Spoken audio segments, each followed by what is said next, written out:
Here we are looking at 8.3, the phases of matter. We've already talked about 8.1 and the nature of matter. So you are familiar with the phases of matter. There are three main types that we are going to talk about. We have the solids, the liquids, and the gases. We're going to focus on these three, although you may have also seen and heard and talked about plasmas. Plasmas is basically all found in the outer universe and not naturally found on Earth. It's not truly your plasma TVs and the plasma in your blood. It is the phase of matter that is plasma that is extremely hot. The sun is plasma. So therefore, we can't really have it on Earth because it's too hot to contain in any sort of thing to even study and look at. So we are going to mainly talk about our solids, liquids, and gases. We know that all these are the phases of matter. If you look at this glass that they're looking at, you have the liquid water, you have solid water, and water vapor as it evaporates off the top of the glass into the air. Solid water is your ice, and your liquid water is part of your iced tea, or what have you that this drink is. Our first one we're going to look at is a solid. A solid holds its shape and does not flow, meaning that the molecules in this solid vibrate in place, but they still move. They are still moving, but just enough that they bounce into each other here and they don't go anywhere.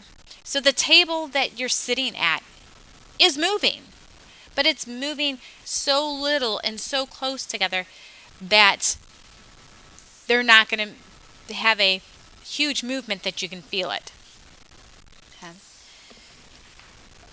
The key thing with these molecules of this solid is all these molecules are very strongly attracted to each other, and that's what has them hold their shape.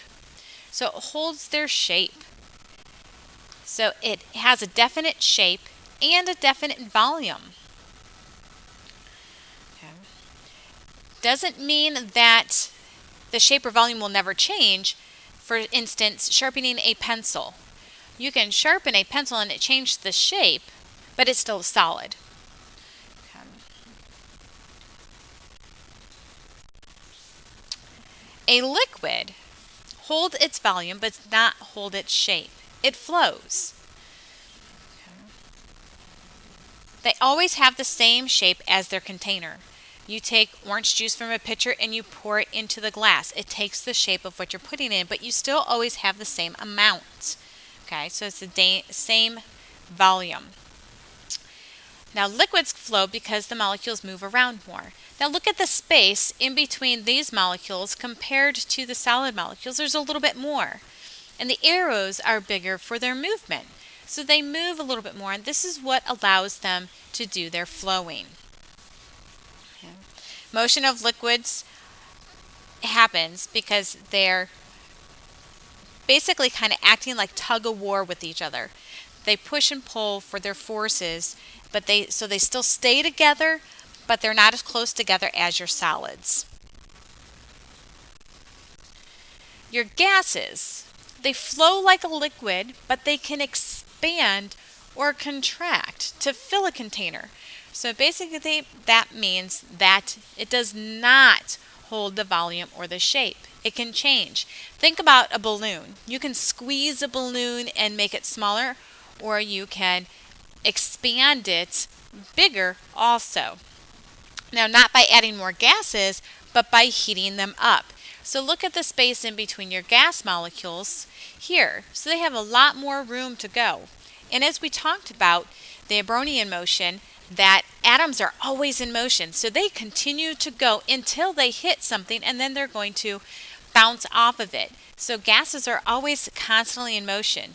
The gases in the air right now that we're sitting in the classroom are in motion. They're bouncing off of us, but we don't feel them because the pressure is not that great. So they never rest. All your atoms are always in constant motion. Okay. Gases, the forces of attraction really doesn't apply here because they are so far apart. So they are kind of free to kind of do what they want to do. So they have enough energy to completely break away from each other. So they don't like being in close proximity to one another. When they are close together, molecules are attracted through intermolecular forces. And these are the forces that I was referencing. So here, your liquids and your solids kind of follow these rules. There's stronger forces with your solids than there are your liquids, and this really doesn't apply to the gases. As we said, the forces are barely there. The forces in chemical bonds are stronger than the intermolecular forces. So when we are talking about molecules, they're chemically bonded together. So these bonds that are between these two atoms is stronger than the attraction between these two molecules. So it's weaker. So you can actually break these intermolecular forces apart very easily. Whereas it's going to take more to break these bonds apart in a chemical bond. And hence you get more energy released when that happens. So with all matter, there's a constant competition between temperature and intermolecular forces. When temperature wins the competition, molecules fly apart and you have a gas. So you have your phase changes. So you go from a solid to a liquid to a gas, all due to temperature. When intermolecular forces win the competition, molecules clump tightly together so that you have a solid. So when we actually look at a state of matter, let's make this is oxygen right here, and we'll make it a solid. You see that the molecules are very, very close together, and they're still moving, but they're holding that shape right now. So what happens if we add a little fire to these molecules? Add this heat to this solid, and the molecules begin to move farther apart. What's happening is they're taking that energy from the heat, and it's breaking the forces between these molecules and spreading them out a little bit farther and changing their phase. It's changing their behavior completely.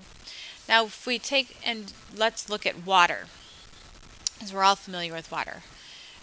We have solid water, ice, and we know when you add heat to ice, it melts, and as it melts, what happens is the molecules become very excited, meaning they're taking that heat and moving faster, and the faster they move, the farther apart they get, and eventually it turns to water, and if you add enough heat long enough, that water then turns to a gas.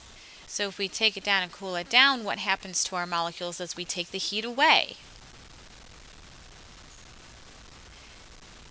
So as you take heat away, you are removing the energy.